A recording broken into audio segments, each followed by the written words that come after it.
وروسته له هغې چې افغان کرکټ لوبډلې په 2024 کال د کرکټ شل اوریز نړیوال جام کې استرالیا ته ماتې ورکړه، د هیواد د نورو ولایتونو سربیره بلخ کې هم ګڼ شمېر مشرانو، ځوانانو او د کرکټ مینوالو د دغه بري د ویاړ په پار یو لړ مراسم ونیول او د اته غوره لوبډلو ترمنځ د افغان لوبډلې بری ونمانځه. په دې مراسمو کې قومي مشرانو، ځوانانو، د کرکټ مینوالو ګډون کړی و او د افغان لوبډلې په بریاوو او د دوی د لږ وخت کرکټ او ډیرو لاسته راوړنو او همداراز د استرالیا لوبډلې د ماتولو په تړاو یې خپل نظرونه داسې څرګند کړل.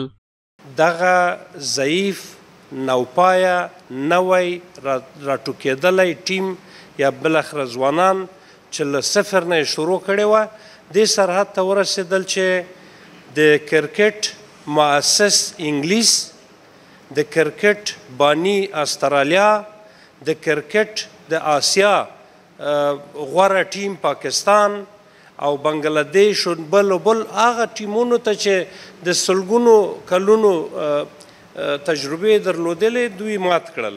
نو ستاسې د دې دغه نه برنامې نه چې مو د کرکټ ټیم د بریا په افتخار مو جوړه کړې ده، ډېره مننه. کور مو ودان.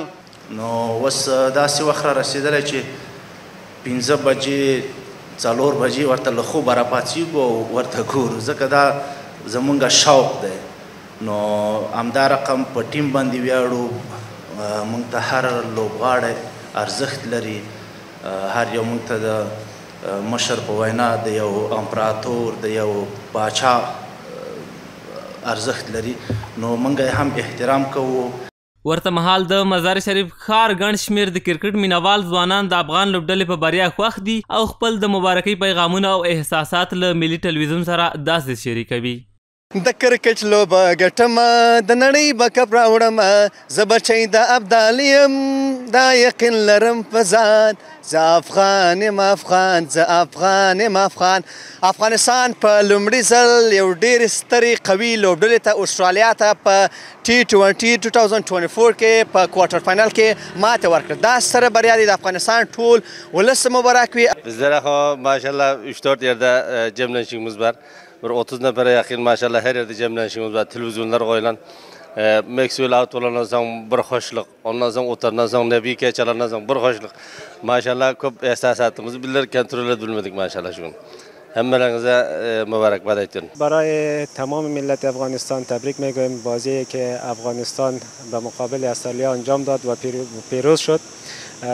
بعداً یک پیروزی بسیار جالب بود، چون تیم استرالیا یک تیم بسیار در عرصه کرکت بسیار به مقام بلند است و تقریبا مقام اول دارد. په نړیوال جام کې د استرالیا پر وړاندې د افغان کرکټ ملي لوبډلې ستره تاریخي بریا ټولو هیوادوالو ته د زړه له کومې مبارکي وایم. واقعیت چې دا د افغانستان د ملي لوبډلې لپاره ستره بریا او لاسته راوړنه وه. لومړی ځل و چې په نړیوال جام کې افغان لوبډلې یعنې ماته ورکړله.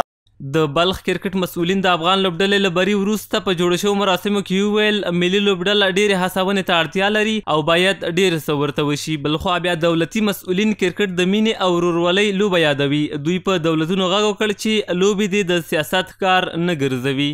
دا خو ډېر د ویاړ او افتخار ځای ده چې افغانستان ټیم او دغسې یو قوي ټیم ته چې په کراتو دوی د موږ د سیریز وعدې راکړې وې بیرته یې لغوه کړې وې، نو دا ډېر د خوشحالۍ او د ویاړ ځای دی چې نو موږ باید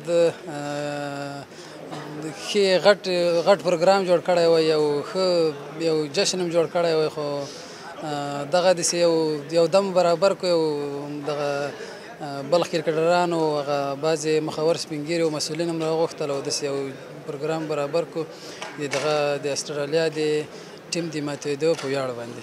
نو استرالیا هغه ټیم دی چې د 500 ورځو نړیوال جام کې افغانستان ته ډېره تاریخي ماته ورکړه، ناممکنه لوبه یې ممکنه کړه، لکه نن چې افغانانو ناممکنه لوبه ممکنه کړه، دوی هم داسې لوبه کړې وه.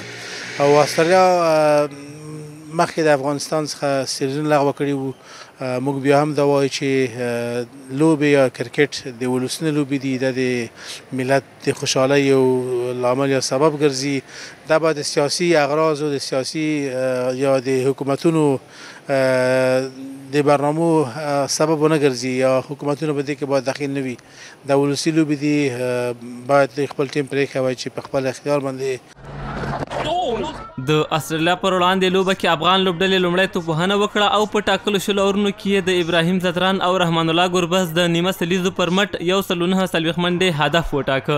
مقابل لوبډلې خپل ټول لوبغاړي په 120 منډو له لاسه ورکړل. د افغان لوبډلې لخوا په توپ اچونه کې ګلبدین نایب 4 او نوین الحق 3 وکټې واخیستې. افغان لوبډلې په دې نړیوال جام کې تر دې مهاله 4 لوبې ګټلي او 2 لوبې بایللې دي.